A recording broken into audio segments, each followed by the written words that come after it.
everyone, it's Shannon here. Thank you so much for joining me today. In this video, we're going to create this fun postal themed card, and I'm going to share with you a very easy technique for selective inking with a stencil. The inspiration for today's card started with this Yappy Happy Mail stamp set. This adorable set has a wonderful mail theme, and that's where I got the idea to kind of do these blue and red stripes, because old-fashioned envelopes, some of them had that blue and red striping. I have the candy store stencil here. I'm just going to first spray it with some pixie spray. Pixie spray is a repositional spray intended for stencils, and it just grips really nicely to your cardstock and it doesn't damage it. So I'm going to now just place it on top of an A2 panel of white cardstock, and then I'm going to place these strips of painter's tape over every other stripe. The painter's tape started out as 1 inch and I just cut it in half, so these strips are about 1/2 inch, and this is just going to protect every other stripe. So after I blend these stripes with red, I'll then blend all the masked ones with the blue ink.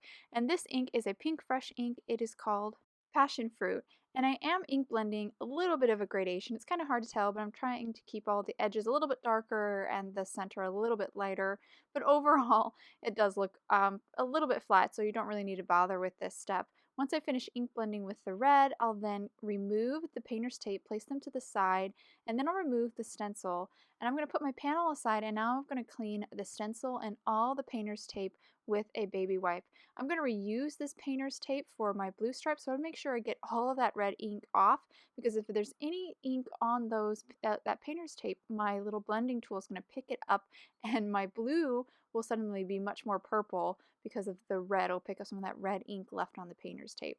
So I just repositioned my stencil, then placed my tape back on top, but this time on top of the red stripes to protect them, and now I'm ink blending with my blue, and this blue is Seaside.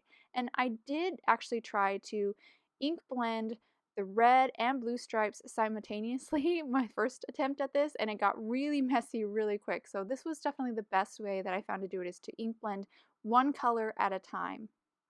Now that I finished ink blending my background panel, I went ahead and die cut it with the largest die from the Skinny Imperial Rectangles frame die set. I also used that same die and die cut a piece of white craft foam out. I left the little skinny frame inside of the negative piece here. That just keeps it in the right shape. And then I'll add some liquid glue to the craft foam, then stick down my striped cardstock frame right on top. I'm going to let those dry, and I went ahead and stamped some images from the Yappy Happy Mail stamp set in Memento Tuxedo Black. This is a Copic friendly ink, and I'm now going to Copic color all these images. The Copic markers I'm using are on screen so you can follow along. My basic method for Copic coloring is I start with my lightest and then I work my way down through my markers till I get to my darkest shade. Once I've reached my darkest shade, I'll then work my way back up to my lightest shade, and that will just kind of make a nice gradation with my Copics. And I'm just going to finish up here with this mailbox and then color it a really kind of dark blue. This is my darkest shade. After I finish that, I'll go back through. That's my medium shade, and then I'll finish with my lightest shade and just kind of blend it all out again, just to kind of make a nice smooth gradation with my markers.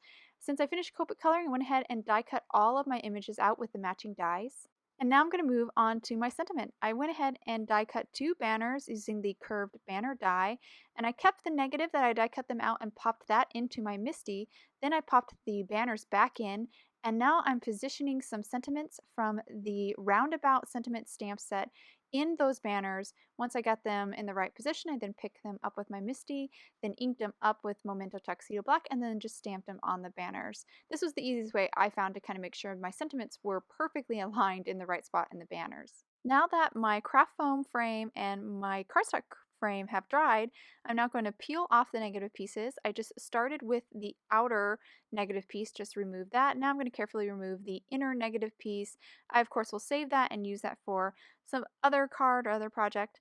Now that I've removed the negative, I'm going to add some liquid glue to the back side of this dimensional frame. And once I finish adding the liquid glue, I'll then adhere it onto the front of an A2 top folding card base. With my frame now in place, I then added some liquid glue to the back side of the rest of my stripe panel and then just inserted or inlaid it inside of that frame.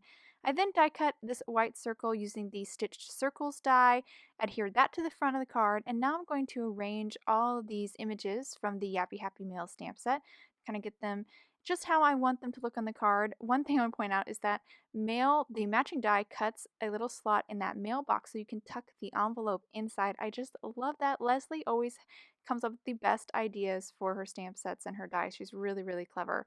So after I had all my images arranged the way I want them, I used a couple pieces of painter's tape, placed it on top to hold them in place, then flipped them over, added some foam squares to the back side, removed the backing, and now I'm going to adhere them onto the card front. So that painter's tape just kind of holds everything in place after I arrange it. Then I added some foam squares to the backside of my sentiments. I did fold the banners. There's little score lines on the banners, and I did fold the banners up, and that just adds a little bit more dimension too. And then I adhered them with the foam squares, and that actually completes the card. And I'll hold the card up to the camera so you can get a good look at this fun mail-themed card.